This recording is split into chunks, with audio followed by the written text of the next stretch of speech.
Right, this is August and today we're going to start off with some DIY so that I can prove to you why this isn't a learn how to do things type of channel. So I'm sailing with my darling daughter who's come down. I have to say that because she's actually down below at the moment and can hear me. And a look at the Watch It Carnival. So let's start off with some DIY. Right, so this is the Vee Berth. And it's a fairly decent size, except for this great big gaping gap in the middle. So what I'm going to do is make a wooden infill and do something on a more or less sort of temporary basis at the moment, because I'm not sure about when to replace these covers. They will be done at some point. They mind you, they're in reasonably good condition, so we'll have to see. Anyway, today's task is to fill this bit in. I'm sort of making this up as I'm going along, but it kind of made sense to me to cut out a cardboard template the size of the wood that I wanted to go in. So, and that's simply a question of laying some cardboard across the top, drawing underneath, then cutting it out.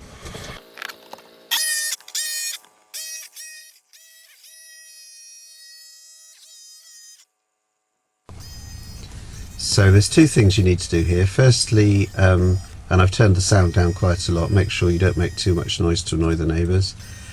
And secondly, to make sure that you don't accidentally cut through the wood and the fiberglass. So out of those two, I think I only got two wrong.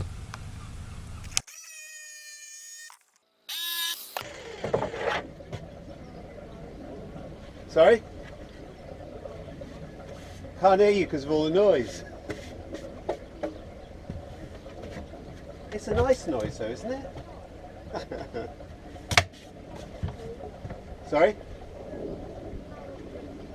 Oh, bless you, seeing as how it's me. I'm making a new boat. This is kind of one of those oh dear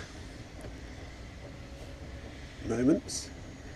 It's not cut right the way through, but that was avoidable and a bit silly of me, wasn't it? Never mind.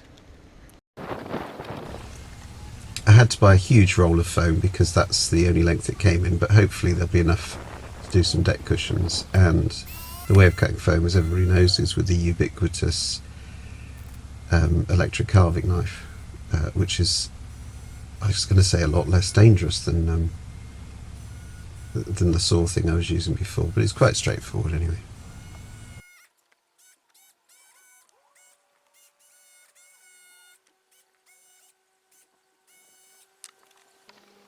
Right,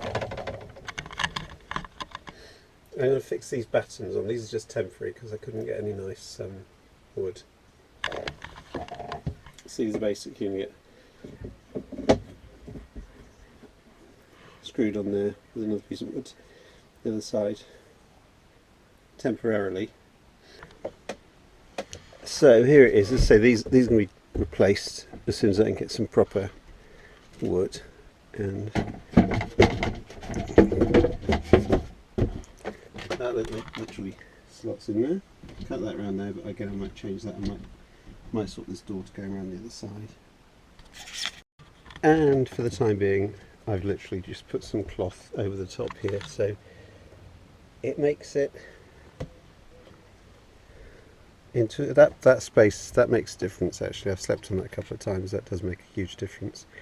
And it kind of gives you a cubby hole underneath to store things. But I do want to do it properly. Okay, so another success. The daughter comes down to visit and we actually go out sailing. So I think she's only the second person in the history of me having a boat where that's actually happened. It was a bit choppy, not too bad. It did get worse during the week. And then we had a decent time after that, but that will be in the next video. So let's just have a look at what happened. They're telling you that we're about to crash and die.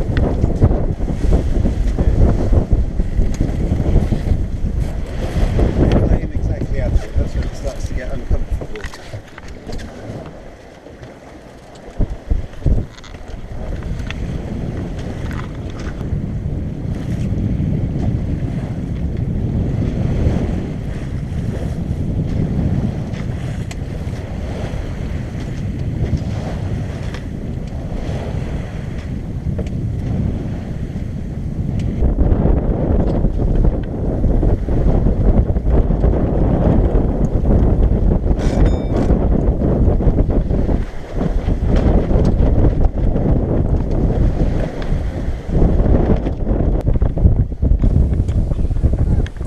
So whilst I go off to the front of the boat to sort a few things out, somebody grabs the camera.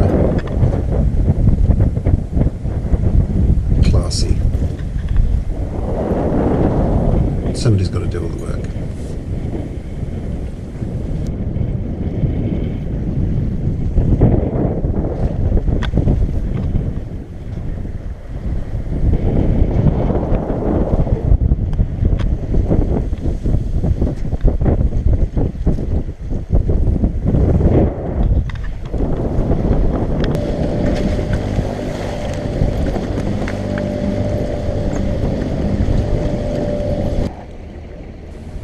This is simply to show, one of the things that I like to do is to practice coming in on my own, and I think with an easy berthing like this, the best thing to do is to simply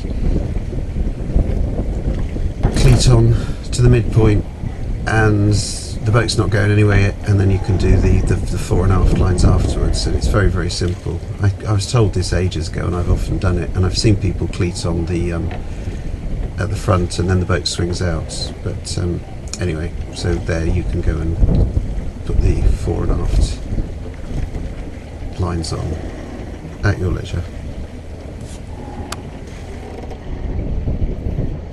And what is the first thing she does when she gets back? Check my Pokemon. And what happened? I hatched an egg. You hatched an egg when we went sailing. How did you hatch an egg when we went sailing? Because it only logs it if you're walking, but the sailing was slow enough, so it thought that I was walking a really long distance. So you hatched an egg. Right, well, it's carnival time, and back in May, and I was widely mocked by myself for this, I said how important it was to have a pair of emergency flares in case you were invited to a 70s party. Well, look what's happening. This is the Watch It Carnival with a 70s theme. So I went out and bought some emergency flares.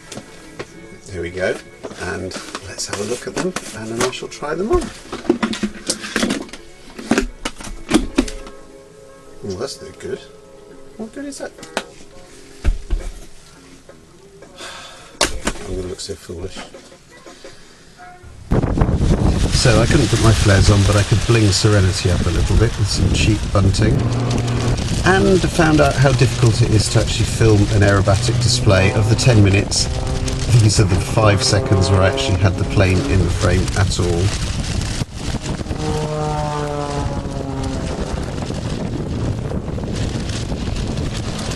So Carnival Parade went on for ages.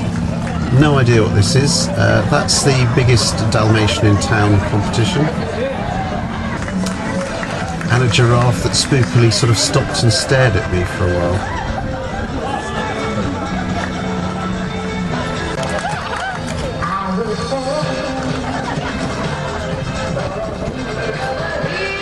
Elton John makes a very rare public appearance. And not part of the parade, just some hippies who got lost and end up driving through Watch It. And this is a beautiful car. I'm lingering on this because I used to have one of these. It's a Sunbeam Rapier, and it is just gorgeous. I bought mine for £50, had £100 to do it up, and spent £80 on white wall tyres. And what's a carnival if you can't scare the children? This scared a lot of children.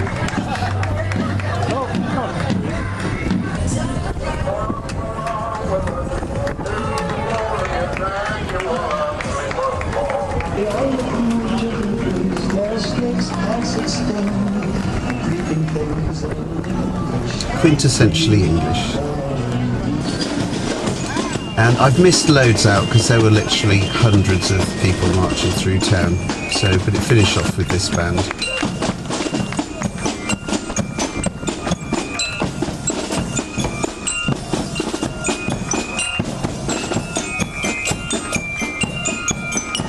So there we go, lots more happening in August, both in Watch It and with sailing, so I'm going to be posting something else soon. Went out for some really nice sails, and sister came down for a visit, and we also got a sail out of that, so keep tuned, see you next time.